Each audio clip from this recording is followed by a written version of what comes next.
Hola, everybody. Welcome back. I have missed you all so much.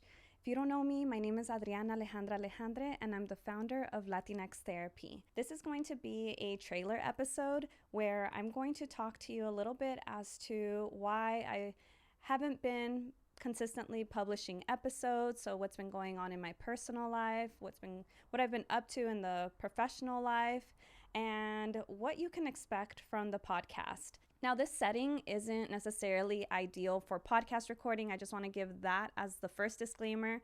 I'm in my office right by San Fernando Road or Boulevard, and sometimes there are cars that are speeding by, so you might hear some of that in the background, and I just want to apologize in advance. This is the corner, the space where I felt the most comfortable. This is my second time recording this. I really found that it was important for me to feel just very comfortable because I am going to talk about a lot of vulnerable things. And with that comes disclaimer number 2, which is that I am going to be talking about medical trauma in this episode, very heavy things as it connects to my mom. And so if you have been following me, you know that I have had a very, very difficult past year. Unfortunately, my mom passed away very suddenly last September. And so I am bringing back my podcast in honor of my mom. I've been doing a lot of projects in honor of my mom, and I'll talk a little bit about that. But with that, I do want to let you all know that yes, there's going to be some heavy things that I'm going to be sharing here. This is part of me continuing my healing journey. When I launched Latinx Therapy in 2018, I was going through other difficult family matters as well at that time. And being able to connect with all of you was such a blessing. It was something completely unexpected. I didn't expect for the podcast to blow up the way that it has. And it's just been wonderful, super healing being able to have my story resonate with so many of you. So, for that reason, that is why I am back and just going to continue my healing journey. And this will all make sense a little bit more closer to the end of the episode.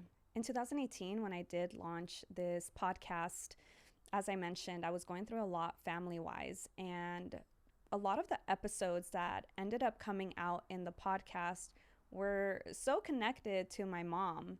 It was, again, unexpected, but there was just so much that came from my childhood that resonated with the topics that were culturally relevant to discuss in the podcast. Going forward, I'm going to keep the same structure and style. I'm going to continue sharing the stories that my heart is willing to share with you all. One thing in the past few years that people have asked me is, how are you vulnerable and transparent, and how does that interfere with your role as a therapist? And what I have found is that in doing this and in my own healing process as well, I don't share the things that I'm not ready to share about. If I'm still in the beginning phase of my healing process connected to that experience, then it's not something that I usually talk about. I have to be really comfortable in order for me to disclose to all of you, knowing that this information can be misinterpreted, knowing that this information can create negative responses, people disagreeing with the way that I am, or whatever it is, because that has happened. So I'm settled with the things that I'm going to share with you all today. Now, might I cry? Yes, I might cry. I have my tissues right here. The first time that I was recording this trailer, I cried about 25 minutes out of the 45 minutes. And so I want to be sure that this is also a story that you all are able to comprehend. You know, I'm totally fine with crying, but when I was recording it, it felt like a big knife in the throat, like, you know, that como una bola aquí. And the words were difficult to come out. Now I'm going to bring back my therapist hat. Just because you see someone crying, it doesn't mean that they're not able to help people, that they're not okay. Crying is part of somebody's healing journey. Crying is an absolutely normal body response.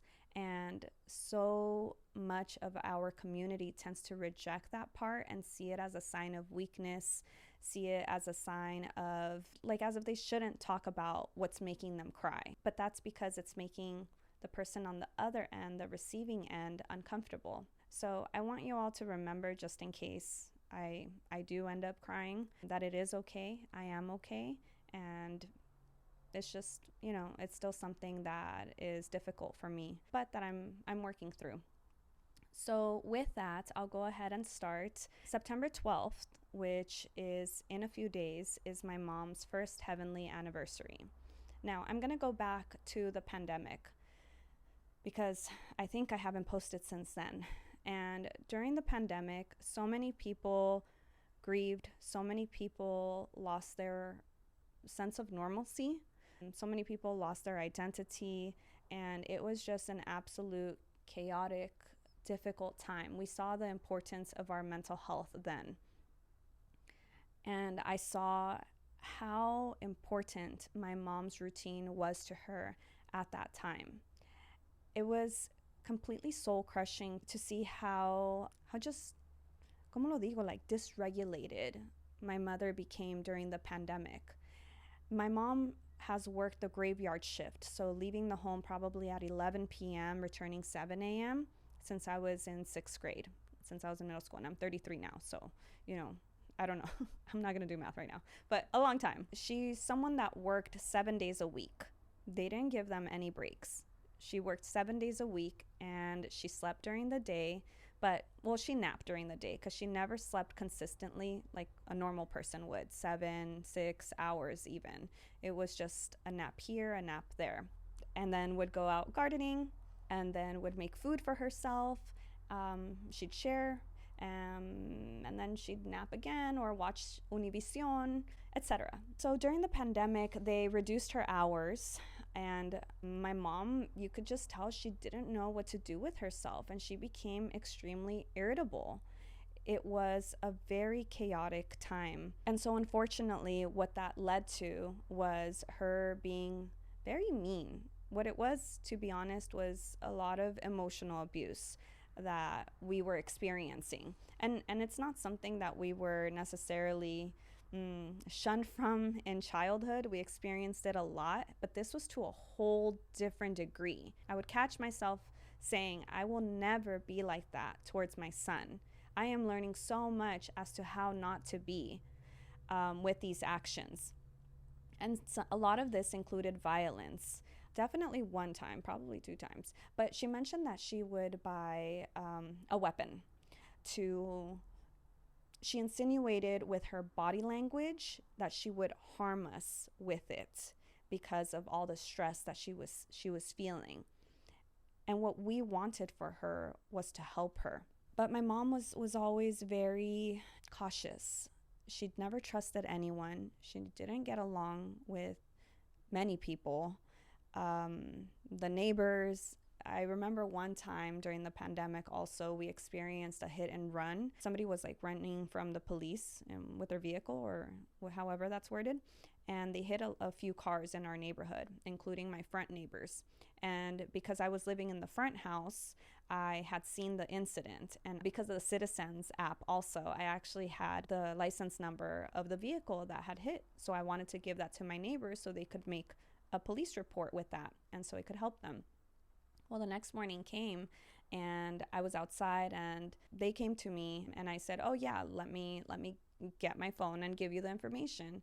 And I just remember my mom rushing over and literally using her body to get in between. Not that we were close or anything, but she just like got in between, faced me, and she said, don't talk to them. Don't talk to them. Don't help them. And I was just, I went into a fight-flight response. It was a freeze response, actually, to be specific, just like how I'm kind of presenting now. And I was completely shocked that, one, that she would do that.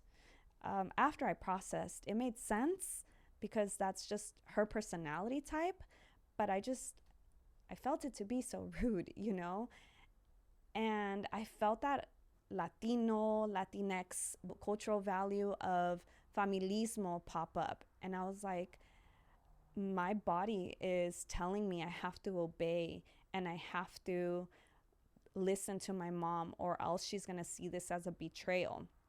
Now, this is the toxic side of familismo, right? What I was going through in that moment. And I did listen to her because I've been petrified of my mother. I was very scared of her. And even after passing away, I was afraid of her visiting me and being mad at me, in which I'll share about some other time. Just to give you all a picture, it's been a very abusive, chaotic past few years that nobody really knew about. It wasn't something that I was necessarily expressing on social media. I think I maybe made one video, or I would allude to how difficult it is to live next to your mom, but it was severe. And my mental health was crumbling, as everybody else's was, because of the pandemic, but also because of this layer of this toxic dynamic. A lot of people may be wondering, why didn't you move out? Why didn't you leave? That was your mom's house. Absolutely, that was my mother's house, and that's what it still is in my heart. And I didn't leave because I was so close. I was so close to saving. I was busting my butt off working. That is what absolutely helped me to be able to save enough for the inflated house market value. I was able to buy my house in June as a birthday gift to myself, for myself, and of course my family. I was able to buy that May of 2022, but we closed in June of 2022. My mom at that time, we actually had boundaries in the sense of we would only be talking when she needed something.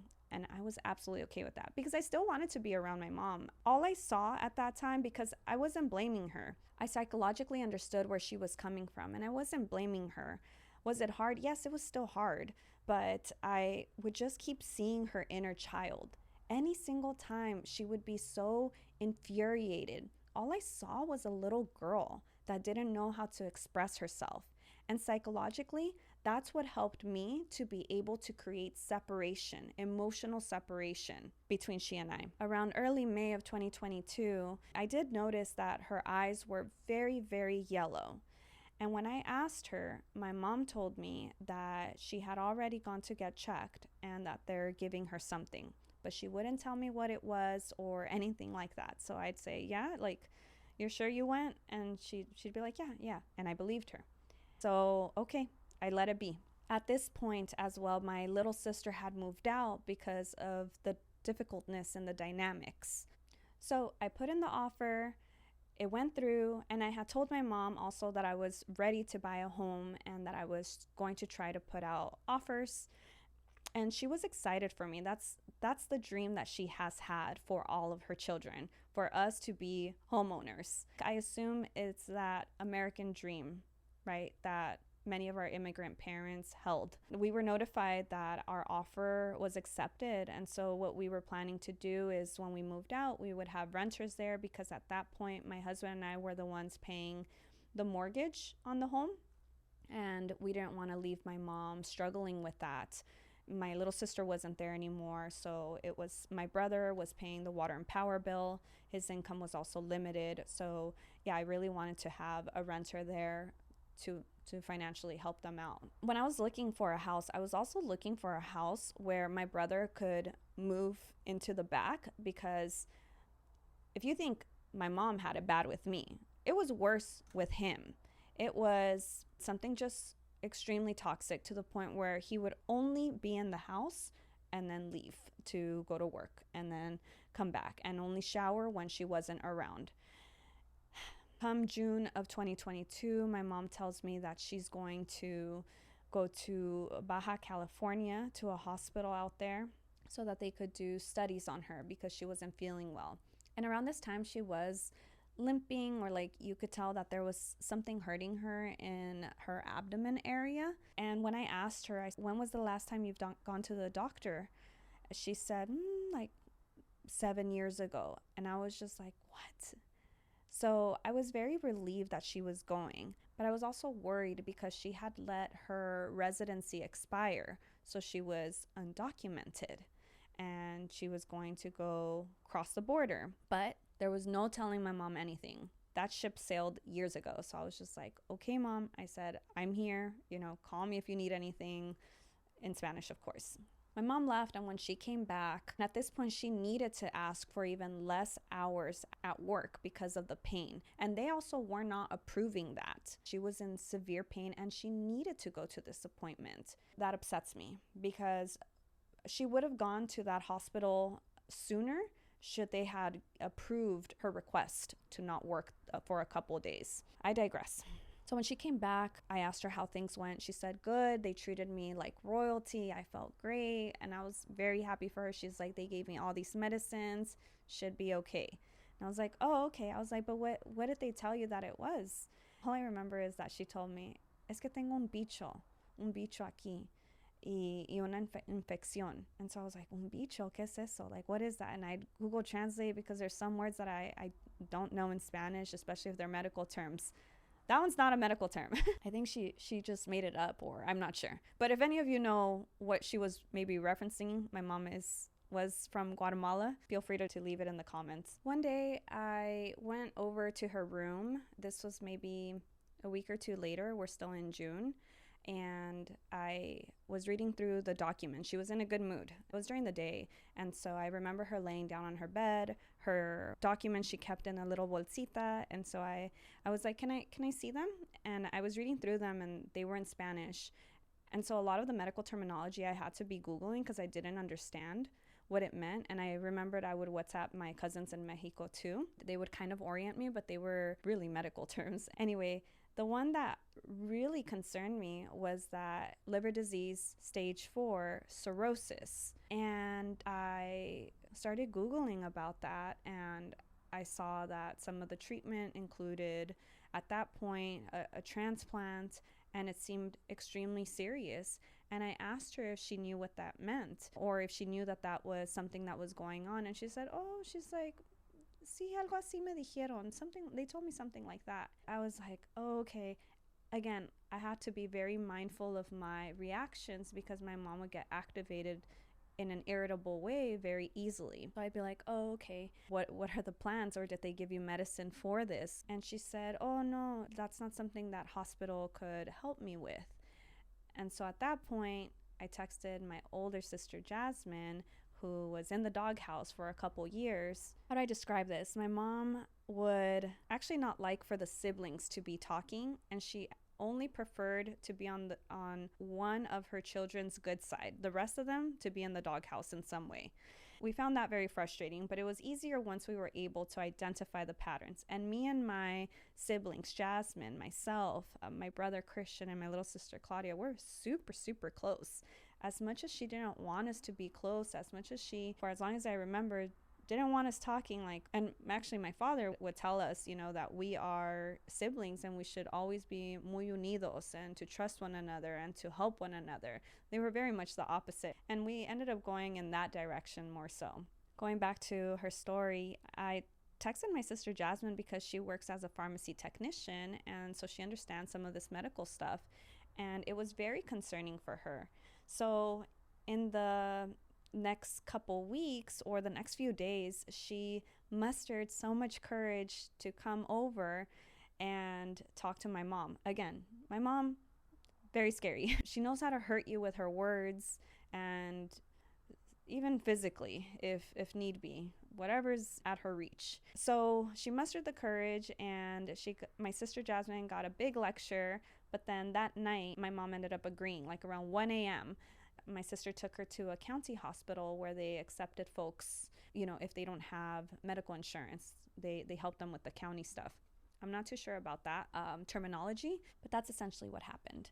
So from there, I'm very glad that happened because that opened up the possibility for us to take her to have these consistent appointments here, for her to have a doctor and to be connected to a liver disease specialist. So from mid-June till August, I opened up my availability because I was the one that has the most flexible work schedule compared to all her children. And she tolerated me. So she allowed me to take her to her appointments. And I was very, very grateful. I was very happy to take her to her appointments. And I would actually post this on my social media. Some of you may have seen this sometime last year, where I'd go to UCLA, I'd go to Santa Monica, all these places, right, for her appointments. I'm really glad that I had that time. Yeah, between those months, she would be in and out of the hospital, whether it's for appointments or sometimes she just wouldn't feel well. And so we would take her to the ER, which is what her doctors would recommend we do so she could be seen sooner than her appointment. And most of the time, they'd actually bring her into ICU because of her numbers, the way that it looked. They assessed her and found that she was a candidate to receive a liver transplant. So that was really exciting. And from then, she would be assigned so many doctors because once you're identified as a candidate, you need to get a lot of tests done in order for them to be able to confirm that your body can go through a transplant surgery and that you have enough support for post-recovery as well. When my mom would get calls for the doctor, they would actually go through her oldest daughter that she doesn't live with, because at our house, it's basically a duplex. And so my mom had her room in the back. My mom loved her house. Her room in the back. My brother had his own room. And then, now there was an empty room because my little sister wouldn't be there, right? And then the house would divide after, obviously, the living room. And then I'd live in the front property. So one story, it was very easy for my mom to go from her bed to the bathroom because, again, it was very painful at this point for her to take steps. Every week, it would just kind of get more and more painful for her. She was on a special diet, but the issue we were running into at home was that my mom had assigned her oldest daughter, who she was in good graces with, as her contact, the contact that the doctor could reach. And we didn't talk to her. So it was extremely difficult trying to care for my mom when she was at home when we didn't know the specifications. And I remember I had asked my mom once, I was like, well, give me her information so that we could at least just get on the same page with your care. And she'd be like, no. So I'd be like, okay. During the appointments, I'd ask as many questions as I could, but a lot of these appointments were also just for lab work. And I can't ask those technicians, right, specific liver disease questions. At one point, she ended up needing to go to the ER. I was like, okay, let me contact, the UCLA one, because she really wanted to be a patient there. And they guided me as to how to get her in. And so we went to the ER, and she was assigned a doctor there. Great. Awesome. Eventually from there, she was assigned a liver disease specialist. And I'm sorry, I'm getting the story a little bit jumbled, but UCLA were the ones that determined that she was a liver disease candidate after her ER stay. So that section of the story, just bring it over to this section. She was very happy with her care there, and eventually she did give the doctor permission. It was during one ICU stay. Was it ICU? No, it was just a regular stay, overnight stay. She would usually stay for 5 nights, sometimes 10 nights, 12 nights. And so it was one of those lengthy stays where I would come in, because the other issue we were running into was that I don't think she knew to ask for a translator, and they weren't giving her one. They were just kind of poking her and taking her. And I didn't like that. I wanted her to know what was happening with her care. I wanted her to, I just wanted her to know. I think we all did. All the siblings agreed on that. So we would kind of take turns whenever she'd be at the hospital. And at this point, she had given me access to the oldest daughter. And so I was able to update her whenever my mom would be in the hospital. During one of those days, I had asked her if I could give the doctor my information, because I would see that they would put the emergency contact on the whiteboard in their room, and I'd see her information there. And so I asked my mom, can I tell the doctor to also include me, since I'm the one that's bringing you to the appointments? And so she was like, okay, she agreed.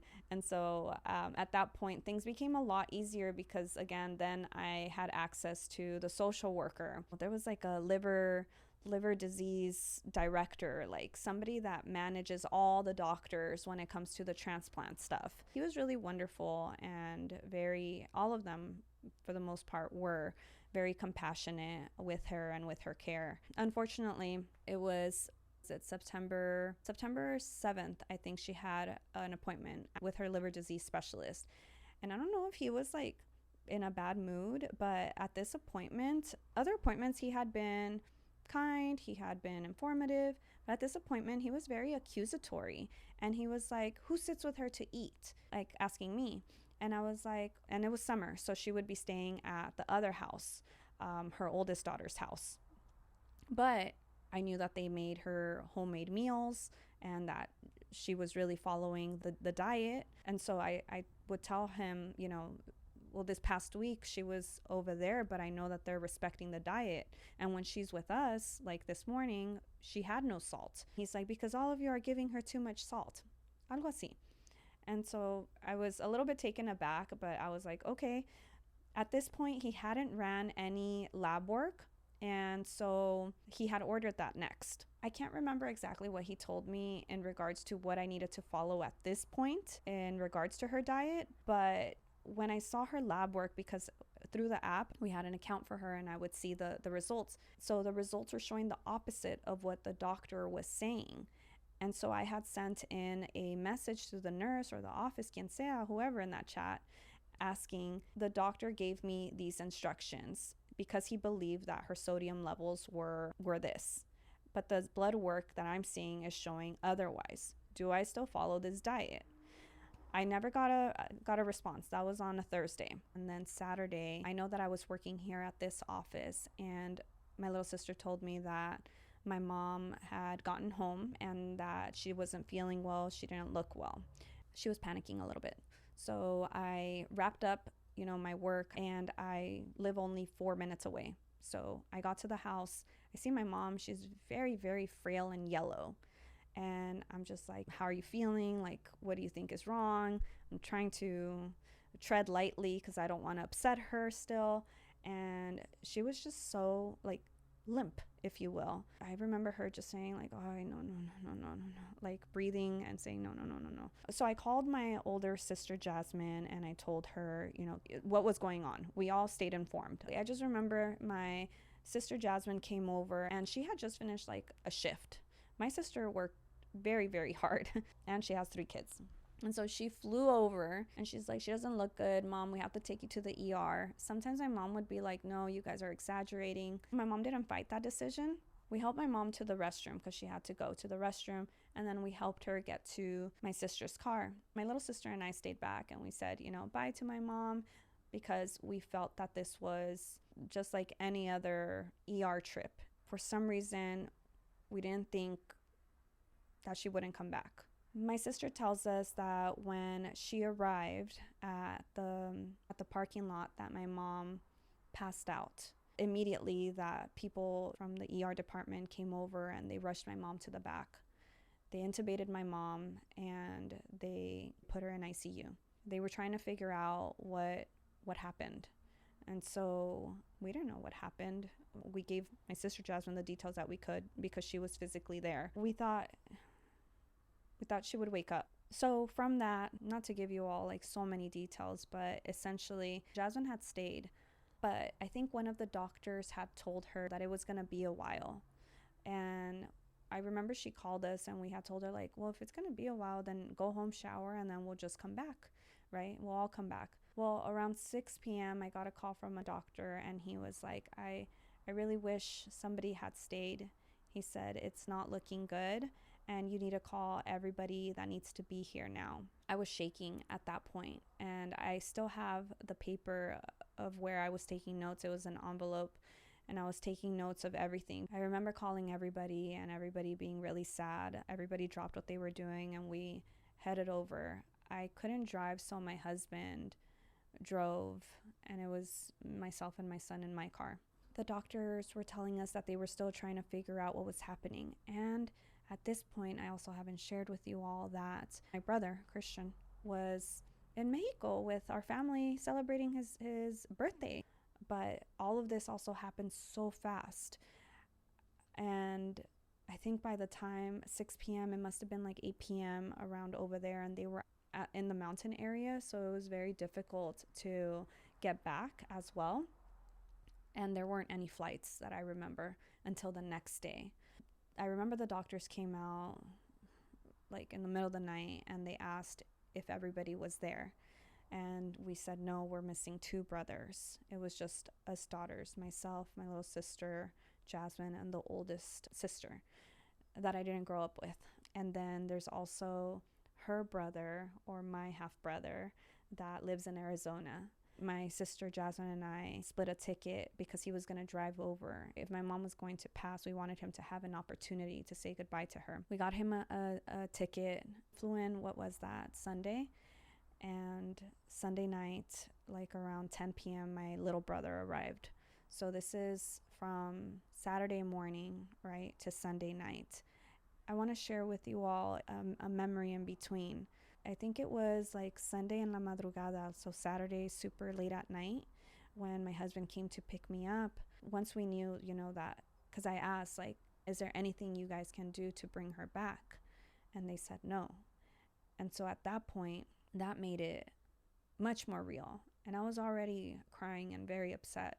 And I remember going home, I just had I had a panic attack in the car. And then that panic attack actually lasted hours. And I remember when I got to my new house, that's another thing that I felt so much guilt about. But when I got to the house, couldn't sleep. I knew I was supposed to go home to sleep, to eat, to shower. But all I did was pace around my living room. And I remember so vividly right now, like the floors and the circles that I made, and how loud I was crying. And I just felt so like something was like left me inside. I felt so empty. I remember my crying woke up my husband, but there was nothing that he could do. He came out to try to console me, and there was nothing anybody could have done. When we found out, going back to the hospital that day on Saturday, that she wasn't coming back, I posted on social media asking if anybody knew of a priest, because my sister Jasmine's suegra was there, who's very Catholic, and told us that my mom was baptized Catholic and we should have a priest over. We were trying really, really hard, and I'm so grateful to everybody that sent us recommendations and was really trying to help me out during that time, doing their own research, calling around. That was really nice. And I felt very supported in a moment where I felt very lonely. So I'm so grateful to my community. We couldn't find one, but that's okay, because we ended up doing an 18-day novenario afterwards. I'll share with you all one last thing about my mom's story. When everybody arrived, all the siblings, all 6 of us were there. It was still COVID time. This is last year, 2022, or at least the hospitals were still treating it as such. They were only allowing 2 people in at a time. I remember that when it was time, we had all said our goodbyes, and they were going to disconnect my mom who didn't look like my mom anymore. At that point, they snuck us in, all of us, and all 6 of us held hands. The nurse, they were amazing. They were so kind to us. They were playing my mom's favorite music in the background, Juan Gabriel music. And I remember all of us holding hands so that we could pray Our Father. And it was just my mom on the hospital bed and all 6 of us siblings. And when we held hands, it felt just like years of family traumas between us had just completely dissolved. We all shared the same pain. Nothing mattered. Truly, nothing else mattered but us and my mom. I know deep down, my mom wanted all of us together. We were holding hands, praying Our Father, and the plan was for the nurse to come and disconnect the machines from my mom afterwards. And she said that she didn't know how long it would take then, but that we could stay as long as it would be. But when we finished the prayer, we had turned to the nurse and we told her that we were ready. And she said that my mom had passed away.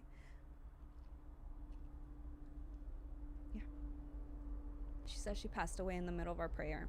Obviously, we were all devastated at the hospital, and I remember we thanked the nurse. We waited until they took my mom's body to wherever they took it into the hospital, and we left. It was the worst moment of my life. The worst feeling I've ever experienced. And after that, I cried for, I think, 2 months straight. And I wasn't able to recognize my face anymore because of how puffy crying makes me, at least. And my eyes look different. Not that I was even looking at myself in the mirror, but when I did a month in, I did get a little scared, but I ignored it. I went into this very intense grief depression, which is absolutely normal for someone to experience a loss like that. There's just so many layers to this, like so many other things that were happening outside of that within the family. Again, thankfully, all of the 6 siblings that kind of weren't talking to one another, didn't really know about one another's life. We just knew of each other to some extent. We all came together, and that was really helpful, I think, for all of our mental health, to have that kind of peace and camaraderie. So I'm grateful that I had that connection with all of my siblings then, even though it was very sad and difficult. My role as a therapist had to pause for a few weeks, but after the novenario, essentially, I did go back. I didn't want to leave my clients, who also were very, very wonderful to me around this time, and I'm so grateful for them as well. I didn't want to just pause our work and have their work be interrupted. I did feel a sense of obligation. So I continued working with them up until this year. And this year is when I am giving myself the time for bereavement. So I'm not practicing as a therapist necessarily right now, or at least I don't have a caseload, because I'm doing a lot of healing myself, which I want to share with you all that right after my mom passed as well, after the novenario stuff, I went immediately. I made an appointment with an acupuncturist, with deep tissue massage, with a chiropractor, y no sé qué más, pero I did a lot of body work because I knew that all of this trauma was going to show up in my body, and I was afraid for that sensation. And so I think because I had that education as a trauma therapist, I was able to apply it, and I do believe that it helped and it contributed to my healing. To kind of wrap up this trailer, that is what I've been going through this past year, and it has been incredibly challenging. So challenging for my role as a mother, so challenging for my role as a sister, figuring out what this connection now to my mom is like, figuring just myself, who I am, because looking back, after you've experienced so much emotional harm as well, and to not experience that from night to day anymore, I no me conozco, like I don't know who I am. I'm rediscovering what I like, and there's a sense of me that feels a lot of clarity and peace. So it's a lot of things that I'm in progress with and trying to figure out ultimately. With that, if you're still watching this, thank you so much for holding space for me. Thank you for being so patient, waiting for the podcast episode while I have been figuring myself out. I promise to show up again. I feel a lot better. I'm still sad. I am still sad, but I'm able to hold that duality now, where I was sharing on my social media where I actually see color now. Like for many, many months, I wasn't able to see color. I could look up and everything would just look dark to me. 1 month I was able to see color. I forgot what month that was, but for many months I didn't see color. Anyway, what I'm trying to say is that I feel a lot better. I am a lot better. I can share with you all a little bit more in the next episode about my EMDR journey in Spanish that I also went into as part of my healing. Regards to what's next for the podcast, I think as I mentioned earlier, I am going to try to release 2 episodes a month. is what I likely can commit to. The Spanish episodes will still flow and I'll still bring on guests. I don't have the agenda as to what I'd like right now for the podcast to look like. I'm very much functioning from a sense of whatever my heart is saying, and that's really all I can say right now. But with that, I'm going to go ahead and pause the trailer right here. I'll come back with the first episode and share a little bit more. So again, humbly, thank you so much. Please be sure to subscribe. Please be sure to follow me now on TikTok, Threads, on Instagram and Facebook. I post a lot of different things on each channel. Right now, I'm really focused on TikTok. I share a lot of personal things on there in regards to many different aspects of my life. I'm always trying to keep content in mind, what is going to be helpful to others, but that I can weave in my personal story. So I will leave this trailer here. Again, muchísimas gracias, muchísimas gracias. And if you have any questions, please be sure to drop them below. All right, nos vemos.